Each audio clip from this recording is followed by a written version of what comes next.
குட்டி மீனா என்ற சிறிய பெண் காலையில் தனது குட்டி கிராம வீட்டில் விழிக்கிறாள். ஜன்னலை திறந்தவுடன் அழகான கோலம் மற்றும் கோவில் மணி ஓசை கேட்கிறது.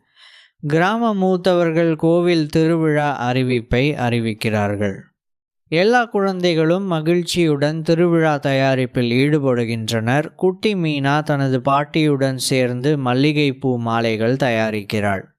இருவரும் சந்தோஷமாக பேசிக்கொள்கிறார்கள்.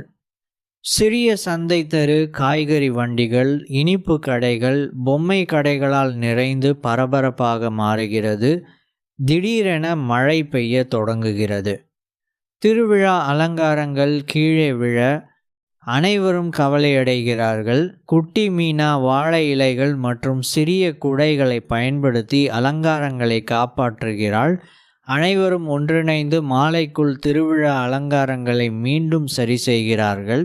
பெரிய கோவில் ஊர்வலம், சிறிய யானைகள், நடனக்காரர்கள் மற்றும் விளக்குகளுடன் தொடங்குகிறது. மழையிலிருந்து திருவிழாவை காப்பாற்றியதற்காக குட்டி மீனாவை கிராம மக்கள் பாராட்டுகிறார்கள். இரவில் கோவில் அருகே பட்டாசுகளை பார்த்து கொண்டே குட்டி மீனா தனது குடும்பத்துடன் மகிழ்ச்சியாக நிற்கிறாள்.